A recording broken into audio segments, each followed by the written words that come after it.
ধন্যবাদ আপনাকে। আপনি যুক্ত হয়ে সময় দিচ্ছেন। যেটি ১ম প্রশ্ন যে এনসিপির নেতাকর্মীরা বারবার কেন মার খাচ্ছেন? বারবার কেন তাদের উপর হামলা হচ্ছে? মানে হবিগঞ্জ হামলার শিকার হলেন, তারপর সিলেটে গেলেন, সেখানেও হামলার শিকার হচ্ছেন। কেন?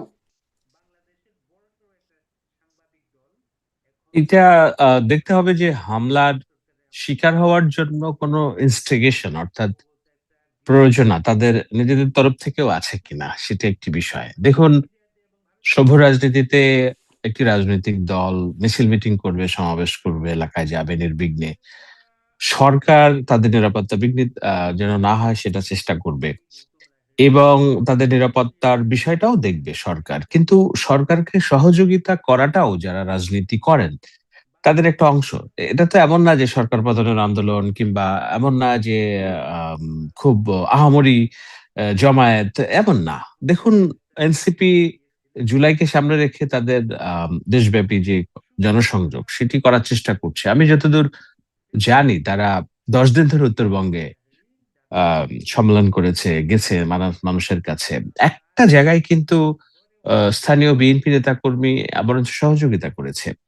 কিন্তু এই সহযোগিতাটা তারা নিচ্ছে আ বিএনপি আ এবার স্থানীয় বিএনপি এবং পুলিশ প্রশাসনের। কিন্তু প্রতিনিয়ত তাদের তরফ থেকে ইনস্টিগেশন এর যে একটা বিষয় এসেছে, সেখানে প্রত্যেকটা জায়গায় কিছু লোকাল পলিটিক্স এর আ ডাইমেনশন থাকে। তো সেগুলো যদি বুঝে রাজনীতিটা না করা হয়, তাহলে একটা হিতে বিপরীত হতে পারে। এখন এইটা কি ন্যাচারাল, না তারা চেষ্টা করছে লাইমলাইট এ আসার জন্য? সেটা করতে যেয়ে কিছু রাজনীতির বয়ান, ভাষা এমনভাবে ব্যবহার করছে যে স্থানীয় যেসব লোকালি রাজনীতিবিদ যারা দীর্ঘদিন আন্দোলন সংগ্রামে ছিলেন এবং যাদের দীর্ঘ ত্যাগ তিতিক্ষা আছে, তাদেরকে যখন আপনি ডিমেইন করেন, তাদেরকে যখন আপনি নিচু ভাষায় কথা বলেন, সেটা স্থানীয় কর্মী সমর্থকদের মনে একটা দাগ কাটে। তো সেইটার সুযোগ তারা নিচ্ছে কিনা, সেটি একটা বিষয়। আরেকটা বিষয় আমি বলেছি, আইনশৃঙ্খলা বাহিনী যেহেতু হেল্প করছে, আইনশৃঙ্খলা বাহিনীকেও হেল্প করা প্রত্যেকটা রাজনৈতিক দলের উচিত।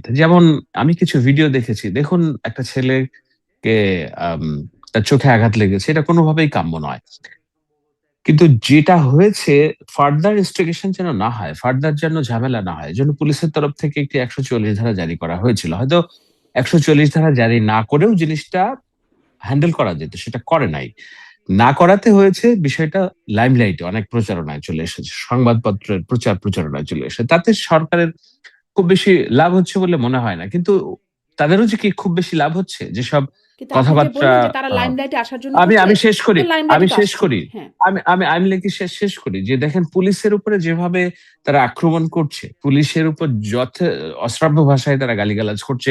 এমনকি হাত দিয়ে তারা পুলিশকে আঘাত করছে। দেখুন, এগুলো কোনো সভ্য সমাজে হয় না। হুম। আপনি আমেরিকাতে থাকেন, আমি আমেরিকাতেই থেকেছি, দেখেছি যে পুলিশের সাথে সরাসরি কনফ্রন্টেশন এ গেলে পুলিশ তো রাষ্ট্রের, তাদের টাকায় যারা জনগণ রাজনীতি করছে তাদের টাকায়ই তো পুলিশ রাষ্ট্রের আইন শৃঙ্খলা বাহিনীর দায়িত্বে থাকে এবং এটা রাষ্ট্র সমাদৃত, রাষ্ট্র স্বীকৃত একটা বিষয়। সেই জায়গায় আপনি যখন তাদেরকে আঘাত করেন, তখন পাল্টা আঘাতের একটা সম্ভাবনা তৈরি হয়। হুম। আপনি যখন স্থানীয় রাজনীতিবিদকে বলেন যে খেলা করব, তখন তারাও খেলার জন্য উদ্বুদ্ধ হয়। তো এইজন্য আমি বলছি যে ইনস্টিগেশন গুলো কোথায় হচ্ছে, কিভাবে হচ্ছে, এটি পরিকল্পিত কিনা তাদের তরফ থেকে, যেন তারা মার খায় এবং সেটি নিয়ে হইচই হয়, সেটা নিয়ে তারা একটা কাওয়াজ তৈরি করবে। সেটাও হতে পারে। ঠিক। দেখতে হবে। কিন্তু আমি বারবার বলছি এগুলো কোনটাই কাম্য না। হুম। আমরা এই ধরনের রাজনীতি চাই নাই। এবং আমার দৃঢ় বিশ্বাস যে সরকারের শীর্ষ মহল থেকেও তারা চায় না যে এই ধরনের রাজনীতির শাহীদ আলম, এই কথাগুলো না দৃশ্যপট আবার মানে রচিত একটু হোক। আওয়ামী লীগের মুখে শোনা কথাগুলোর মতো মনে হচ্ছে যে পুলিশকে আঘাত করলে পুলিশ কি করবে? পুলিশ সে তো সভ্য সমাজে, পুলিশ তো ব্যবস্থা নেবেই। এরকম মনে হচ্ছে। কিন্তু আমার প্রশ্নটা কিন্তু আপনার কাছে সেখানে যে পুলিশের দায়িত্ব নিরাপত্তা বা সরকারের দায়িত্বের কথা আপনি বলছেন। তাদের নিরাপত্তা যেন বিঘ্নিত না হয় এজন্য সরকার কাজ করবে। কিন্তু সরকার আসলে কি করল? সিলেটে এরকম হামলার শিকার হলো। তারা সুনির্দিষ্টভাবে বলে দিল ছাত্র দলের নেতাকর্মীরা হামলা চালিয়েছে। কোনো মানে তাদের বিরুদ্ধে মামলাও করল, অনেক ভোগান্তি পুহিয়ে তারপরে মামলা করতে হলো। তারপরে তাদের বিরুদ্ধে খুব ব্যবস্থা হলো না। পুলিশ দাঁড়িয়ে দেখলো যখন তাদেরকে মানে তাদের উপরে হামলা হলো, পুলিশ দাঁড়িয়ে দেখলো। পুলিশ সেখানেও খুব ব্যবস্থা নিল না। আবার সিলেটে সেখানেও এরকম তাদের পুলিশের সামনেই তারা মানে হামলার এই ঘটনাগুলো ঘটলো। আ ফলে মানে পুলিশ কি করছে? এবং তারপরে যদি আমি বলি খুবই সবসময় সরব থাকা স্বরাষ্ট্রমন্ত্রী এই বিষয়ে খুব বক্তব্য দেখছি না। প্রধানমন্ত্রী তো খুব একটা বলেন না। ফলে তাকেও দেখা যাচ্ছে না। পুলিশের পক্ষ থেকেও খুব যে শক্ত বয়ান স্বরাষ্ট্রমন্ত্রীকে দেখতে পাচ্ছি না অন্তত আমরা। মানে কেন? মানে যেটা ওরা বলছে, মানে এনসিপি নেতারা বলছে যে সরকারের মদতেই হচ্ছে, তারেক রহমানের গ্রিন সিগন্যালে হচ্ছে। তাই কি আসলে? এটা ইনভেস্টিগেশনের বিষয় হইতে পারে। দেখুন, কয়েকদিন আগে যারা তাদের একটা মঞ্চে ককটেল বিস্ফোরিত হুম, হলো এবং সাথে সাথে তারা দাবি করে বসলো তো তারেক হুম, রহমানের গুন্ডারা করছে এটা সেটা, কিন্তু পরে দেখা গেলো তাদের অন্তর্কন্দল এটি হয়েছে। এখন এই মারামারিগুলো কেন হচ্ছে? আপনারা দেখবেন যে এনসিপির নিজস্ব রাজনৈতিক দল হয়ে ওঠার একটা প্রচেষ্টা আছে। আপনি বলছেন সরকার কোনো বিবৃতি দেয়নি, স্বরাষ্ট্রমন্ত্রী বিবৃতি দেয়নি, দল হিসেবে জামায়াত ইসলামী কি বিবৃতি দিয়েছে? হুম, হুম, তাদের যে সবচেয়ে বড় সহযোগী, তো জামায়াত ইসলামীও তো তারা অ্যাডপ্ট করছে না তাদের এই পলিটিক্স যে তোমরা এলাকায় এলাকায় যে মির্জা ফখরুলের নামে বিষোদ্গার করবে, কিশোরগঞ্জে যে দুঃখিত ফজলুর রহমানের নামে বিষোদ্গার করবে, তোমরা কক্সবাজারে যে সালাউদ্দিন আহমেদের নামে বিষোদ্গার করবে, এগুলো তো তারা অ্যাডাপ্ট করছে না। কিন্তু এনসিপি আবার চেষ্টা করছে জামাত থেকে বেরিয়ে যেয়ে তাদের নিজস্ব একটা গুন্ডা রাজনীতির যে চরিত্র সেটা প্রতিষ্ঠিত করার জন্য, এবং তারা যে কিছুটা জনসমর্থন মানে তাদের দিকে পাচ্ছে না আমি বলবো না। দেখুন, প্রত্যেকটা জিনিসের একটা দর্শক আছে, নীল ছবিরও দর্শক আছে মারাত্মক। আপনি সভ্য কথা বলবেন, আপনার ভিডিও ভাইরাল হবে না, কিন্তু আপনি খুব অসভ্য জামা কাপড় দেখিয়ে আপনি রিলস করবেন, দেখবেন যে হাজার হাজার লাইক, কমেন্টস, লাভ চিহ্ন।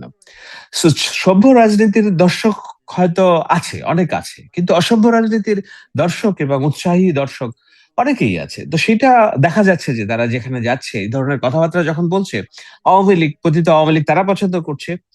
আবার ওই যে বললাম অসভ্য রাজনীতির কিছু হুম। দর্শক আছে, কিন্তু জামায়াত ইসলামী তাদের সবচেয়ে বড় যে অ্যালাই, তারা তো কি অ্যালাই মানে সরাসরি এটি সাপোর্ট করছে কিনা, বিবৃতি দিচ্ছে কিনা আমরা কিন্তু দেখছি, তারা দিচ্ছে না। কিন্তু ভিতরে যেটা হচ্ছে জামায়াত ইসলামী যেটা করতে চায়, সেটি তারা সরাসরি না করে বরঞ্চ সরকারের সাথে থাকতে চায়, কিন্তু তাদেরকে দিয়ে পালিত পুত্র হিসেবে এনসিপি কে তারা ব্যবহার করছে। এই ধরনের ঘটনা আছে কিনা যে তারা এই, আমি এই জন্য বারবার বলছি যে এই ইনস্টিগেশন গুলোর ইনার বা তার ভেতরের কাহিনী কি, এটা কি অভ্যন্তরীণ গ্যাঞ্জাম কিনা, অভ্যন্তরীণ ইনস্টিগেশন কিনা, যে এনসিপি যদি খুব বেশি বাড়ায় তাহলে জামাতের স্থানীয় রাজনীতিও দুর্বল হয়ে যায়, সুতরাং বিএনপির মিছিল মিটিং এ ঢুকে জামাতের কেউ এগুলোও করছে কিনা, সেগুলো দেখতে হবে। আবার যদি স্পেসিফিক ভাবে কোনো ছাত্রদল বিএনপির কেউ পরিচিত থেকে থাকে, নিশ্চয়ই এটি নিয়ে মামলা হয়েছে, তারা যে মামলা করেছে নিশ্চয়ই আইন শৃঙ্খলা বাহিনী সেটা দেখবে। আমি তো বলেছি যে সভ্য রাজনীতিতে এই ধরনের আহ গুন্ডাগিরি এবং একজনকে আঘাত করা কিংবা অশ্রাব্য ভাষায় সিনিয়র নেতাদের গালিগালাজ করা, আমাদের তাদেরকে দেশের ডিমিন রাজনীতি তো করা, খুব এটা সভ্য আমরা রাজনীতি পারমিট না। করি না। এটা তো একটা কালচারে পরিণত হয়েছে। বিশেষ করে ৫ই আগস্টের পরে আরো বেশি করে। মানে এত সব গালি শোনা যায় যেগুলো আগে কোনোদিন মানে শোনা যেত না, এতটা অন্তত এত পাবলিকলি শোনা যেত না। আ সেরকম তো একটা কালচারে দাঁড়িয়েই গেছে। ফলে এ আর এমন অ নতুন কি মনে হচ্ছে? কিন্তু আপনি জামাতের কথা বলছিলেন, এই বিষয়টাও আমি আপনার কাছেও প্রশ্ন করতে চাইছিলাম। কিন্তু তার আগে মানে জামাত তো তাদের সঙ্গ দিচ্ছে কিনা বা তাদের ব্যবহার করছে কিনা, এই একটা প্রশ্নের আগে আমি সরকারের অবস্থানটা আসলে কি? সেটা একটু আপনার কাছে বুঝতে চাই। যেমন ধরেন অন্তর্বর্তী সরকারের সময় তারা যখন গোপালগঞ্জ গেল এনসিপির এই নেতারা, তখন আমরা দেখলাম চারদিকে মব হলেও সেখানে সেটাকে বিক্ষুব্ধ জনতা ইত্যাদি বলে সরকার একরকম বলছে। কিন্তু এনসিপির ব্যাপারে তখন তারা খুবই প্রোটেক্টিভ। সেনাবাহিনী বিশেষ রকমের একটা রেস্কিউ সিস্টেম করে তাদেরকে রেস্কিউ করে নিয়ে আসলো। তখন স্বরাষ্ট্রমন্ত্রী মানে উপদেষ্টা এবং ক্রীড়া উপদেষ্টা আসিফ মাহমুদ সজীব ভুঁইয়া তারা পুলিশের কন্ট্রোল রুমে বসে পর্যবেক্ষণ করলেন জুস খেতে, খেতে। মানে তাদের যে অ্যাপ্রোচটা সেটা বোঝা যাচ্ছিল যে এনসিপির প্রতি তারা খুবই সদিচ্ছা রাখে তাদের প্রোটেকশন দেওয়ার জন্য। আর এদিকে এই সরকারের বেলায় দেখা যাচ্ছে তারা মার খাচ্ছে, একের পর এক মার খাচ্ছে। কিন্তু এই সরকারের কোনো বক্তব্য বিবৃতি নাই, পুলিশের পক্ষ থেকে খুব উদ্যোগ নাই তাদেরকে আ প্রোটেকশন দেবারও না। প্রোটেকশন নামছে, বিজিবি নামছে কিন্তু প্রোটেকশন ঠিক তারা পাচ্ছে না। আসলে সরকারের অ্যাপ্রোচটা কি বর্তমানে? দেখুন, ইউনূস অন্তর্বর্তী সরকারের আমলে যখন ঘটনা হয়েছে তখন তো এই সরকারের তারা চালাতো, তারা এই সরকারের পার্ট ছিল এবং এই সরকারের পার্ট হিসেবে আজকের এনসিপি নেতা আসিফ মাহমুদ ভাইয়া তখন সরকারে হুম, ছিলেন। আপনি ঠিকই বলেছেন, তিনি মনিটরিং সেলে বসে সেটি তদারকি করছিলেন এবং সরকারি দল হিসেবে তাদের যে আম, আম, যেটা হলো গোপালগঞ্জে, সেখানে তাদেরকে রেস্কিউ করে আনার দায়িত্ব সরকারি দলের ছিল। আজকে তো তারা বিরোধী দল। আমি বলছি না বিরোধী দল বলে একেবারে যাচ্ছে তাই ভাষায় তাদেরকে আক্রমণ এগুলোর সম্মুখীন হতে হবে, কিন্তু সরকার কি তাদের প্রোটেকশন দিচ্ছে না? আমি তো স্পষ্টভাবে দেখেছি যে পুলিশ প্রোটেকশন দিয়েছে, কিন্তু পুলিশকেও ইনস্টিগেট করা এবং পুলিশকে সরকারের পার্ট হিসেবে নানানমুখী স্লোগান দেওয়া এইসবের ঘটনাও ঘটেছে। আমি তা তো একেবারে দিবেই মোটা না। দাগে যদি যদি দেখি, পুলিশের সামনে তাদেরকে মারে এবং পুলিশ যদি নীরব থাকে তাহলে তা দিবেই। তাছাড়া আর কি করবে? না, এখন বিষয়টা আমি কোনো কিছুই বলছি না যে একেবারেই এটি হুম, আহ, মানে কি বলে স্বতঃসিদ্ধ, এটি হুম, করাই যাবে না, এটি করা যাবে, it's not written in the book, it's a part of politics. আপনি যদি বাচ্চা হিসেবে হাঁটতে শিখতে চান, আপনি যদি না পড়েন, আপনার হাঁটুতে যদি না ব্যথা লাগে, আপনার গোড়ালিতে যদি না ব্যথা লাগে, আপনি খেলতে গিয়ে যদি আপনার হাতটা ভাগে, আপনি তো শক্ত হবেন না, আপনি প্রতিপক্ষ হিসেবে প্রতিষ্ঠিত হবেন না। সুতরাং যা কিছুই হচ্ছে ভালোর জন্যই হচ্ছে আমি বলে মনে করি। কিন্তু সেটা হলো যে আমি বলছি রাজনীতির ভাষাটা এবং হুম। আচরণটা যদি সংযত থাকে, তাহলে এটা নর্মাল পার্ট অফ প্রসেস। আপনি আমেরিকাতে থাকেন, বিরোধী দল রাজনীতি করে না, ব্ল্যাক লাইভ ম্যাটার নিয়ে আমরা বিদ্রোহ দেখিনি, সেখানে পুলিশের কামান দেখিনি, সেখানে পুলিশের নিষ্পেষণ দেখিনি। এটা সবচেয়ে সভ্য গণতান্ত্রিক দেশটাতেও হয়। ভারতের দুদিন আগে কি হয়েছে? তো এখানে তারা তো একটা সময় সরকারি দল ছিল অন্তর্বর্তী সরকারের আমলে, এখন তো তারা বিরোধী দল। সো বিরোধী দল হিসেবে মানে একটা জন্ম নিয়েই সরকারি দলের একটা যে সুযোগ সুবিধা তারা পেয়েছে, এখন তো তাদের ওই রাজনীতিটা শিখতে হচ্ছে। সো তারা মাঠে ঘাটে যাচ্ছে এবং রাজনীতির যে আচার কালচার সেটা শিখছে। আপনি বলছেন যে আমাদের যে অসভ্য জঙ্গলি রাজনীতি, এটা বাংলাদেশের একটা কালচার, আমি এটাকে বাই করতে চাই না, বিশ্বাস করতে চাই না। এই কারণে চাই না যে না, আমরা এই জঙ্গলি রাজনীতি করব না বলেই এটাকে ওয়াদাবদ্ধ হয়েছে, নতুন রাজনীতি করব বলেই ওয়াদাবদ্ধ হয়েছি। সেটা ৫ তারিখের পরে আপনি দেখছেন বেশি হয়েছে, আমি একটু ডিসএগ্রি করি। ৫ তারিখের আগে হয়তো আপনার রাজনীতির জানাশোনা, সাংবাদিকতার সময় এটা পারমিট করছে না বলে আপনি অনেক কিছু দেখেন নাই বলে আপনার মনে হচ্ছে ৫ তারিখের হ্যাঁ, আগে কম ছিল। এজন্যই কিন্তু বলছিলাম যে পাবলিকলি কম দেখতাম আরকি। নিশ্চয়ই তখনও অনেক কিছু হ্যাঁ, হতো কিন্তু খুব পাবলিকলি আসতো না। সেটি সামাজিক যোগাযোগ মাধ্যমের মানে খুব যাদেরকে খুব সুশীল মনে হয় তাদের কাছেও এখন দেখা যায় যে মানে খুব অশ্রাব্য ভাষার ব্যবহার হয়। আ এমন সব অঙ্গ-প্রত্যঙ্গ নিয়ে কথাবার্তা হয় সেগুলো খুবই মানে বলার মতন আরকি। এটা একটা কিন্তু কারণ, এটা এখন খুব এটা বেশি একটি দেখা কারণ যায় এটা। হতে পারে যে ধরেন তখন যেই গণমাধ্যমের যেই নিয়ন্ত্রণ ছিল, ডিজিটাল সিকিউরিটি অ্যাক্ট হুম, এবং সাংবাদিকদের যে হয়রানি, মামলা হামলা ছিল, সেটা একটা ভয়ের কারণ ছিল, একটা সেলফ সেন্সরশিপ ছিল। এবং আমি তো বারবার বলেছি যে সরকারের পদত্যাগ, আর তারা এনসিপি সরকারের পদত্যাগ দাবি করছে এখন। আপনি শেখ হাসিনার আমলে কবে শেখ হাসিনার পদত্যাগ দাবি করতে পেরেছেন? হুম, এমনকি ১৭-১৬ জুলাই যখন ৫ জন ছাত্র মারা গেল, ওই দিনও তো সরকারের পদত্যাগ দাবি হয় নাই। সরকারের পদত্যাগ দাবি হয়েছে যখন ২৪ না ২৬ তারিখের দিকে, যখন এটা ২০০-২৫০ প্রাণহানি চলে গেল।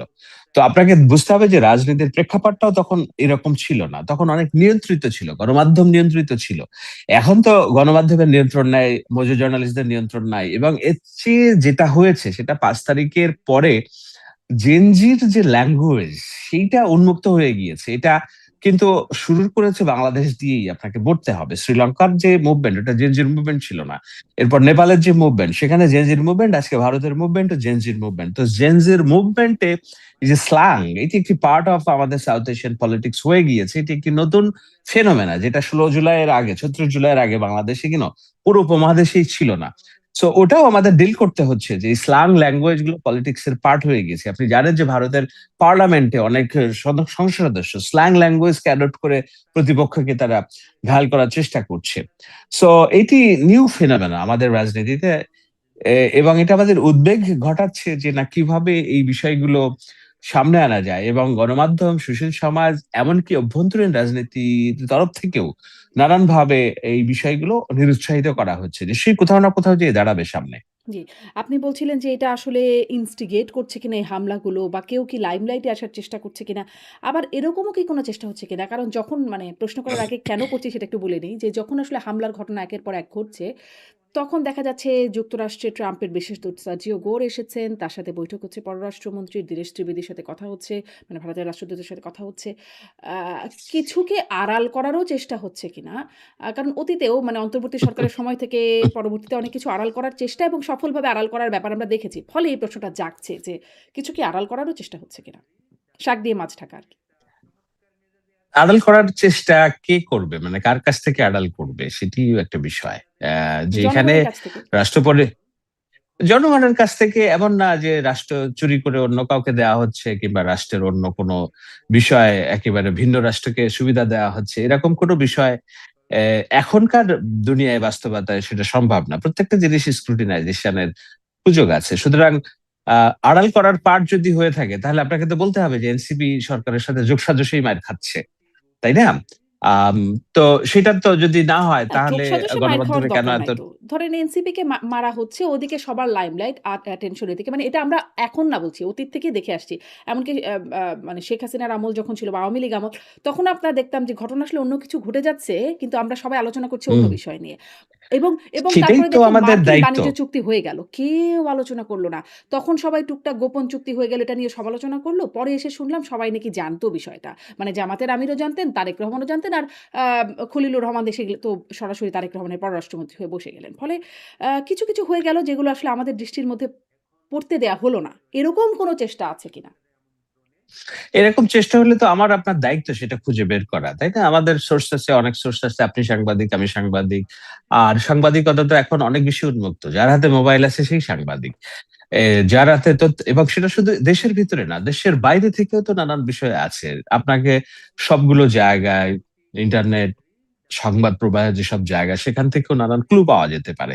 তো সাংবাদিক হিসেবে আমার আপনার দায়িত্ব যে এগুলো বার করে এবং সেগুলোকেই লাইমলাইটে নিয়ে আসা, যে না, এইসব বিষয়গুলো কিন্তু হয়ে যাচ্ছে। নিশ্চয়ই যদি কোনো কিছু হয়ে থাকে, চুক্তি, নতুন চুক্তির পরামর্শ, এগুলো সরকারের ব্যাখ্যা দেওয়ার সুযোগ আছে। আমরা সরকারের কাছে ব্যাখ্যা চাইবো এবং ওরকম কিছু হচ্ছে কিনা সেটা তো আমাদের খুঁজে বের করতে হবে। আমরা কিন্তু সরকার শুধুমাত্র তো ব্যাখ্যা দেয় না। আন সরকার তো ব্যাখ্যা দেয় না শাহিদ আলম। সরকার তো ব্যাখ্যা দিল না কিভাবে কেন ডক্টর খলিলুর রহমান হয়ে গেলেন পররাষ্ট্রমন্ত্রী। সরকার তো ব্যাখ্যা দিল না মার্কিন বাণিজ্য চুক্তি নিয়ে কোনো রকম কথাবার্তা বা সংসদে কোনো আলোচনা হলো না। মানে সরকার তো ব্যাখ্যা দেয় না আসলে। এখন আপনি আম একটা রাষ্ট্র পরিচালনা করার জন্য যদি আপনাকে জনগণ নিরঙ্কুশ ম্যান্ডেট দেয়, আপনি জনগণের কাছে ওয়াদা করেছেন নির্দিষ্ট কিছু আম উন্নয়ন কর্মকাণ্ড, আপনার যেসব সোশ্যাল সেফটি নেট, রাষ্ট্রীয় নিরাপত্তা, এনার্জি সিকিউরিটি, আম আমার যে $5 বিলিয়ন গার্মেন্ট ইন্ডাস্ট্রি সেটি, ব্যবসায়ীদের নিরাপত্তা, আমার যে প্রায় কয়েক কোটি নারী শ্রমিক গার্মেন্ট ইন্ডাস্ট্রিতে আছে, তাদের চাকরির হুম। নিরাপত্তা নিশ্চিত করা। তো এইগুলো করার জন্য কে না কে করনা পড়তা है। আপনাকে, আপনি যখন সংসার চালান, আপনি যখন সংসারের শীর্ষ নেতা, আপনাকে কে না কে করনা পড়তা है। তাই না? সেটা এখন সেটার জন্য হয়তো কোথাও কারো সাথে চুক্তি হবে, যেই চুক্তি আমাদের ফেভারে হবে। কোথাও চুক্তি হবে যেটা আমাদের সরাসরি অর্থনৈতিক ফেভারে হবে না। কিন্তু আমার ইম্পোর্টকে, এক্সপোর্টকে ত্বরান্বিত করবে। আমার যে আমার রাষ্ট্রের সিকিউরিটি তো আমার গার্মেন্টস সেক্টরের স্থিতিশীলতা। আপনি দেখেন ঢাকা শহরের আশপাশে জুড়ে যদি গার্মেন্টস শিল্পে অস্থিরতা হয়, তাহলে রাষ্ট্রের নিরাপত্তা কোথায় যেয়ে দাঁড়াবে? তো আমার এই বিপুল সংখ্যক কয়েক কোটি নারী শ্রমিকের চাকরি নিশ্চিত করে রাখার জন্য যদি আমার অন্য কোথাও ছাড় দেওয়া লাগে, তো এটা তো রাষ্ট্র যিনি পরিচালনা করবেন তার মগজে আছে। সেটা ডিল করার জন্য যদি better um a deal maker আপনার সামনে থাকে, তাহলে কেন তাকে গভর্নমেন্ট অ্যাপয়েন্ট করবে না? আপনি খলিলুর রহমানের কথা বলছেন। তো সরকার দেখছে যে উনি হয়তো বেটার ডিল মেকার। উনি এই ডিলটা মেক করতে পারবেন। উনাকে সামনে রেখেছে। কিন্তু আবারও বলি, এমন তো না যে এই সরকারি চাকরি একেবারে পার্মানেন্ট, একেবারে অনন্তকালের জন্য থাকবেন। কেউ যদি তার পারফরম্যান্স শো করতে না পারেন, তাকে নতুন করে ওই জায়গায় অন্য কাউকে নিয়োগ করার, এগুলোরও বিষয়ে তো আমাকে দেখতে হবে। সরকারকে সময় দিতে হবে। ৬ মাসে এখনো হয়নি। হুম। আর যেসব চুক্তির কথা বললেন আমি ওই জন্য বলছি যে এই চুক্তিটা এই সরকার তো করে নাই। করেছে পূর্ববর্তী সরকার। এই সরকার বারবার বলছে চুক্তির এই যেই সরকারকে জানিয়ে ধারাগুলো করা আছে, হয়েছে। মানে তারেক রহমানকে জানিয়ে করা হয়েছে। সম্মতিতে, হ্যাঁ, বাট তারেক সম্মতিতে, রহমান তো তখনও সম্মতিতে। জানতেন না যে তিনি সরকার গঠন করবেন। তাই না? এটা জানতেন তো। জামায়াত আমরাই সবাই ইসলামীকেও জানতাম বলে মনে জানিয়ে। হতো। আমরাই তো জানতাম যে তারেক রহমানই আসলে আর কে হতে পারত? তখন অনেক ঘটনা মানে এইটা অনেক কিছু ছড়াচ্ছিল। কিন্তু আ একটা ভোট হলে তারেক রহমানই সরকার গঠন করবেন এটা তো মোটামুটি সবাই বুঝতে পারছে। তিনি নিজেও নিশ্চয়ই জানতে পারছিলেন। এখন এইটি যখন হয়েছে বলে আপনার মনে হচ্ছে যে না, আসলে তো এটাই হওয়ার কথা হুম, ছিল। কিন্তু আমরা যারা মাঠে রাজনীতির ভাইভ নিয়ে কথা বলছিলাম, ভাবছিলাম, হাইপ নিয়ে শুনছিলাম। সেখানে আসলেই খুব কনফিডেন্স এর সাথে তারেক রহমান সরকার গঠন করবে, এটি অনেকের ভাবনা ছিল, এটা সত্যি। কিন্তু আবার নানান রকম ঝুঁকিও ছিল। নানান রকম বৈদেশিক প্ররোচনাও ছিল। দেদারসে বিদেশি ফান্ড ব্যবহার করা হয়েছে। আপনি জানেন যে হুম, ইসলামী ব্যাংককে ফোকলা করা হয়েছে আরেক দফা শেখ হাসিনা যাওয়ার পর ইন্টারিম আমলে। সেই টাকাগুলো নির্বাচনে ব্যবহার করা হয়েছে বিভিন্ন বিকাশ এবং অন্যান্য ভাবে। সো একবারেই যে তারেক রহমান বিএনপি সরকার গঠন করবে এটি তো জানা ছিল না। নির্বাচনের সংশয় তো ছিল। নির্বাচনের ফলাফল নিয়ে তো উদ্বেগ উৎকণ্ঠা ছিল। আমি যে এলাকায় বসবাস করি, এই এলাকায় আমি অন্তত 50 জনের সাথে কথা বলেছি। যখন সন্ধ্যা নাগাদ হাইপ উঠলো যে জামায়াত ইসলামী সংখ্যাগরিষ্ঠতা পেতে যাচ্ছে, আমাকে বলছে অনেক লোক যে পুরা গুলশান বানান এলাকা ফাঁকা হয়ে গেল, যে একটা ভয় ভীতি ছড়িয়ে গেল যে what's going have to happen. আপনি জানেন যে এই আসনে তারেক রহমান প্রধানমন্ত্রী 5,000 ভোটের ব্যবধানে পাশ করেছে। সুতরাং আপনি বলতে পারেন না যে না, এটা তো আমরা জানতামই বিএনপি সরকার গঠন করবে, তাই না? তাহলে তো আর খেলার ফলাফল যদি আপনি আগেই জেনে যান তাহলে তো এটা খেলা থাকে না, তাই না? সো আমরা মনে করি, আমি মাঠে ছিলাম, হ্যাঁ কনফিডেন্স ছিল, আত্মবিশ্বাস ছিল জনগণ মধ্যপন্থী রাজনীতিকে ভোট দিবে, কিন্তু নানান তাহলে এই যে ভাবে তো বিদেশি সেটি ফান্ড বিবর্জিত মানে করার চেষ্টা বিদেশি হয়েছে। তৎপরতা, দেশি-বিদেশি আপনি যেগুলোর কথা বলছেন, নানান রকম আরো যেসব বিষয়ের কথা বলছেন, শুধুমাত্র জনগণের ভোটের বাইরেও যেই বিষয়গুলো থাকে। আমার অনুষ্ঠানে কদিন আগে ব্যারিস্টার ফুয়াদ ছিলেন। তিনি বলছিলেন যে তিনিও মার্কিন বাণিজ্য চুক্তি নিয়ে তার সাথে কথা বলছিলাম। তিনি বলছিলেন যে ওই সময় এটার করার বিকল্প ছিল না। কারণ একটা নির্বাচন সেটিকে বৈধতা দিতে এবং ক্ষমতার হস্তান্তরের জন্য এই চুক্তিটি করবার কোনো বিকল্প ছিল না। ব্যাপারটা কি এরকমই ছিল? আচ্ছা, আপনি মার্কিন চুক্তি নিয়ে আপনি কেন এত পড়ে আছেন? মার্কিন চুক্তি হয় নাই পৃথিবীর কোন দেশের সাথে? আমাকে একটা উত্তর দেন তো, বলেন তো যে মার্কিন চুক্তিকে ডোনাল্ড হ্যাঁ, ট্রাম্পের কিন্তু আমার প্রস্তাবিত দেশে কেন ট্যারিফকে হলো? আমার অ্যাভয়েড দেশে কেন করেছে। হলো? কেন এটা না নিয়ে না কথা আমি বলছে বলি, না? আমি এটা আপনি একটু জানতে না চাইছিলাম, কেন, আর কিছু না।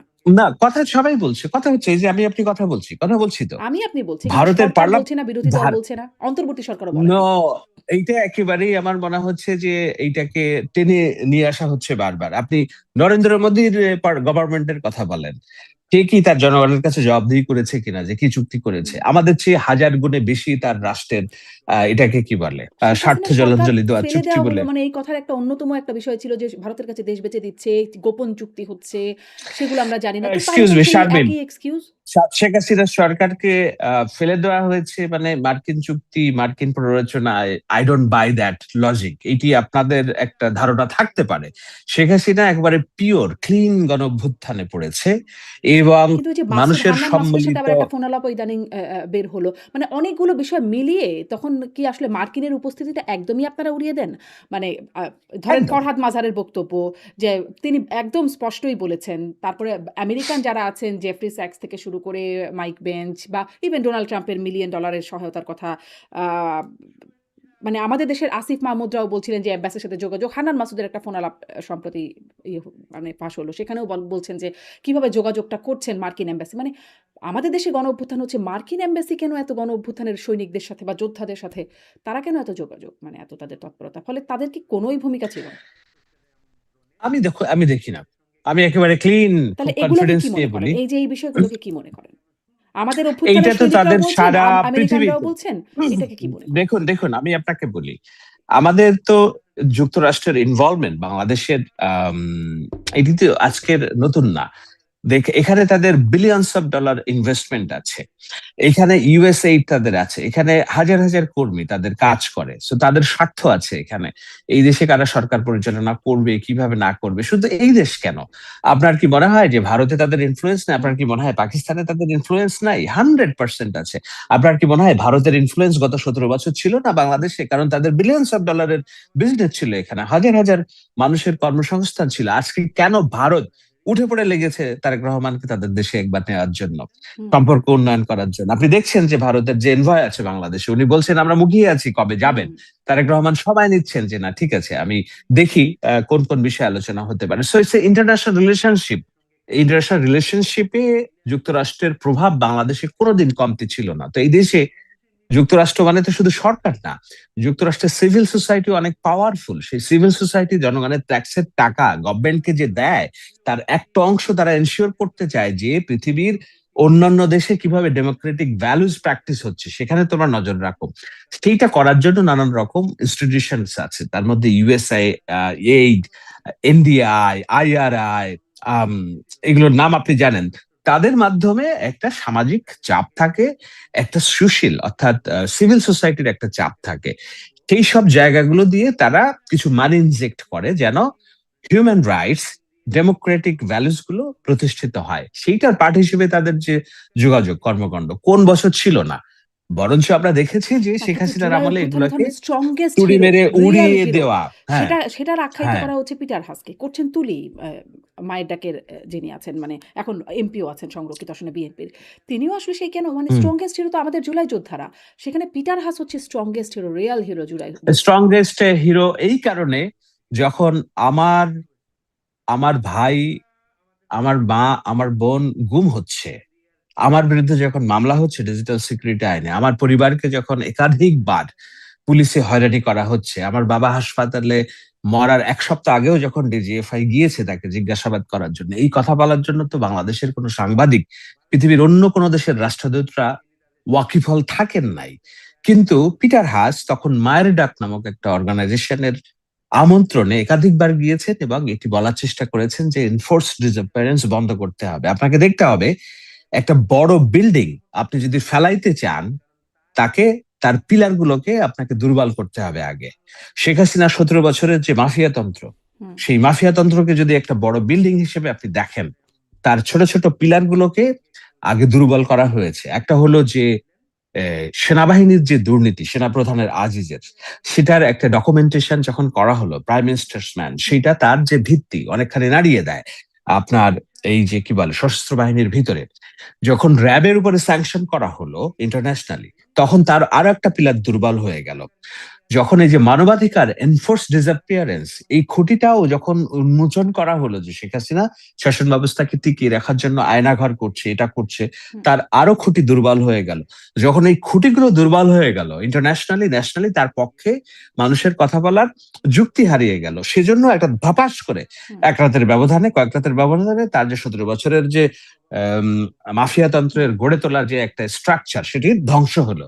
তো সেইটা হওয়ার পেছনে যুক্তরাষ্ট্রের রাষ্ট্রদূত ওই মায়ের ডাক প্রতিষ্ঠানে যে এনফোর্স ডিসঅ্যাপিয়ারেন্স এর পক্ষে যেসব কথাবার্তা বলেছেন, সরকারকে চাপ দিয়েছেন, যে চাপগুলো তখন শেখ হাসিনা তুড়ি মেরে উড়িয়ে দেওয়ার চেষ্টা করেছেন, এই জন্যই হয়তো তুলি বলেছেন যে Peter Haas one of the biggest hero of our movement. এখন এই জায়গায় আওয়ামী লীগের সাবেক এমপি যিনি এখন জেলে আছেন, শাহজাহান ওমর, তিনি তো যখন বিএনপি রাজনীতি হুম, করতেন তখনও তো বলেছেন যে ভগবান। পিটার হাস বাবা, তুমি আমাদের বাবা, ভগবান, আমাদের থাকাও। তো পরে তো তিনি আবার আওয়ামী লীগেই যোগ দিলেন, তাই না? তো এখন পক্ষে গেলে ভালো আমেরিকা, আর বিপক্ষে গেলে খারাপ ভারতের। আপনাদের এত মানে আমি আপনাদের বলতে বলছি যে আওয়ামী সমর্থকদের কেন এত মোদী গভর্নমেন্টকে টিকিয়ে রাখার জন্য এত তাড়না? আমি ইচ এন্ড এভরিওয়ান যারা বাংলাদেশে আওয়ামী লীগের সমর্থন করে, তাদের প্রত্যেকটার স্ট্যাটাস দেখেছি আর আমি হাসছি। তাদের মনে হয়েছে যে দুরু দুরু একটা কাপড়ে ধরে গিয়েছে, যে এই বুঝি মোদী গভর্নমেন্ট পড়ে গেল, আমাদের ভগবান বিধাতা নষ্ট হয়ে গেল, আমাদের সব আশা ভরসা নষ্ট হয়ে গেল। মিলাদ দেওয়া শুরু করছে যে তারা মোদী যখন স্টেবল হলো। তো আপনাদের যদি এত ডিপেন্ডেন্সি থাকে মোদির উপরে, তাহলে যুক্তরাষ্ট্রের উপর ডিপেন্ডেন্সি নিয়ে প্রশ্নটা করা নৈতিকের জায়গা কিনা? আমি তো তারপরেও আমি ওইখানেই চেষ্টা প্রশ্নটা করলাম, করছি, ওইখানেই আমি প্রশ্নটা চেষ্টা করছি। করলাম ব্যাখ্যাটা ওইখানেই দেওয়ার প্রশ্নটা করছি। জন্য আমি যে একদম স্পষ্ট শাহেদ আলম। মানে যেইখানে ভারতের উপর ডিপেন্ডেন্সি নিয়ে এত সমালোচনা, যৌক্তিকভাবেই অনেক সমালোচনা আছে। সেখান থেকে এখন হুম, কি সেই জায়গা থেকে সরে ওখানে যুক্তরাষ্ট্র ডিপেন্ডেন্সি হচ্ছে? ওইটা মানে যেটা দিয়ে শুরু করলাম মার্কিন চুক্তি। তারপরে দেখলাম নজিরবিহীনভাবে বাংলাদেশের জাতীয় সংসদে আমেরিকা ককাস গঠিত হলো। তারা আসলে কি করবে সেটার কোনো আইনি কাঠামো নাই বা তাদের উদ্দেশ্য কি সেটাও জানা গেল না। বা নজিরবিহীনভাবে জাতীয় সংসদের দক্ষিণ প্লাজায় যুক্তরাষ্ট্রের মানে স্বাধীনতা দিবস উদযাপিত হলো। এই যে নজিরবিহীন এগুলোরও খুব ব্যাখ্যা নাই এবং আমাদের গণমাধ্যমেও খুব আমেরিকা ককাস নিয়ে খুব একটা সংবাদ হলো না। ফলে তখন মনে হয়েছে কি ভারত থেকে ঝুঁকেছিল এখন কি অন্যদিকে ঝোঁকার একটা টেনডেন্সি কিনা? দেখুন, যে ককাসের যে বিষয়টা আপনি হয়তো জেনে থাকবেন যে ককাসটা এইটার যুক্তরাষ্ট্রে বাংলাদেশ ককাস বলে একটা জিনিস আছে। আপনি নাম শুনেছেন কিনা? যদি না মানে শুনে কিন্তু থাকেন আপনাকে বাংলাদেশে আমি ছিল বলি। না আরকি। হ্যাঁ, না, আমি বাংলাদেশে ওটা বলি, ছিল না। হ্যাঁ। বাংলাদেশে ছিল না। তো আমাদের যেটা হলো যে ওই আলেকজান্দ্রিও ওকাসিও কর্টেস, আম, যিনি এখন খুব আলোচিত কংগ্রেস উইমেন, তিনি যেই আসন থেকে জিতেছেন, ওইটা ছিল, আমি নাম মনে করতে পারতেছি না ভদ্রলোকের, খুবই পরিচিত রাজনীতিবিদ, উনি ছিলেন বাংলাদেশ ককাসের হেড, ডেমোক্রেটিক যিনি পলিটিশিয়ান। ওনাকে পরাজিত করে আলেকজান্দ্রিয়া ওকাসিয়া কর্টেজ উনি নির্বাচিত হয়েছেন লং আইল্যান্ডের ওই আসন থেকে। কিন্তু ওই আসনের যিনি আলেকজান্দ্রিয়া ওকাসিয়া কর্টেসের আগে যিনি ছিলেন ডেমোক্রেট যিনি কংগ্রেসম্যান, তিনি ছিলেন বাংলাদেশ ককাসের প্রধান, এবং ওই ককাসে আরো অনেক কংগ্রেসম্যান ওম্যানরা ছিলেন। তো এখন বাংলাদেশে যে পার্লামেন্টারি যে সিস্টেম হয়েছে, সেখানে যুক্তরাষ্ট্রের সাথে এই যে এটাকে কি বলে, এই সংসদীয় কংগ্রেসম্যান লেভেলে যোগাযোগ করার জন্য আমাদের ইন্টার পার্লামেন্টারি একটা যোগাযোগ প্রতিষ্ঠিত হয়েছে। সেখানে যুক্তরাষ্ট্রের এই যে 250 বছরের যে প্রতিষ্ঠা বার্ষিকী হলো খুব ধুমধাম হুম। করে, ডোনাল্ড ট্রাম্প যেখানে তার পাসপোর্টে নিজের ছবি দেওয়া এবং অন্যান্য গুলো করেছেন, বাংলাদেশে এই ধরনের একটি ধুমধাম করে উদযাপনের সিদ্ধান্ত হয়েছে। এবং পার্লামেন্ট ভবনের সামনে যারা ওই এটা যুক্তরাষ্ট্রের বাংলাদেশ কক্ষার যারা এখানে মেম্বার অফ পার্লামেন্ট যারা আছে তারা মিলে এটার আয়োজন করেছে এবং রাষ্ট্রদূত এসেছে। খোলা চোখে দেখলে এইটিকে খুব আইব্রো দেওয়ার কারণ কি, যৌক্তিক কারণ কি আছে এই আমাদের এই দ্বাদবিংশ শতাব্দীতে? কারণ আমরা তো রাষ্ট্র বিষয়ে আমরা এত সেন্সিটিভ, এটা আমাকে অনেকখানি অবাক করে। আপনি এই দেশে চাইলেও আপনার বাড়িতে আমেরিকার পতাকা উড়াইতে পারবেন না, এটা বলবে ভারতে মার্কিন দালাল। আপনি ভারতের পতাকা উড়াইতে পারবেন না, পাকিস্তানের পতাকা কেউ কেউ উড়াচ্ছে, কিন্তু স্বাভাবিকভাবে মানে এটা নেওয়ার সুযোগ নাই। কিন্তু আপনি আমেরিকায় থাকেন, আপনি আপনার বাড়িতে ভারত, বাংলাদেশ কেন, ভারত কেন, চীনের পতাকা উড়ান, কেউ বদার করবে না আপনাকে। আপনি রাস্তা বন্ধ করে দিয়ে আপনি বাংলাদেশ প্যারেড করেন, ওরা আপনি সহযোগিতা করবে। পার্লামেন্টে আলবেনিতে যেয়ে বাংলাদেশ ডে সেলিব্রেট হয় এবং সেখানে কোরআন তেলাওয়াত হয়। ওখানের আমি জানি ব্রঙ্কসে মানে একদমই গির্জাগুলো তাই জনাব শাহেদ আলম। মানে শুক্রবার এইগুলো তো হয়, কিন্তু উন্মুক্ত করে আমাদের দেশে দেয়, হয় না। উন্মুক্ত করে দেয় যেন জুম্মার নামাজ পড়ার জন্য। তো তাতে কি ওখানকার জনগোষ্ঠী বলবে যে না, এই না, একেবারে হই হই রই রই বলবে সব না। বাংলাদেশিরা দখল করে ফেললো? তো আমার পার্লামেন্টের সামনে যদি একদিন যুক্তরাষ্ট্র ককাসের একটা অনুষ্ঠান হয় উন্মুক্ত, এইখানে আমরা হই হই রই রই করবো, গেল গেল আমেরিকা নিয়ে গেল, সব নিয়ে গেল, এরকম আমি তো এইটা চাই না, ভারতের গেল, সাথেও গেল হোক। নিল দেখুন, নিয়ে গেল আমি সেটা বলব না। এতটাই আমি গেল, এতটাই গেল না নিয়ে না না, গেল আমি সেটা শেষ বলব করি। না। কিন্তু এই আমি প্রশ্নটা করব আমি যে শেষ কেন করি হচ্ছে? আমি শেষ করি। আমি কিন্তু এতটাই লিবারেল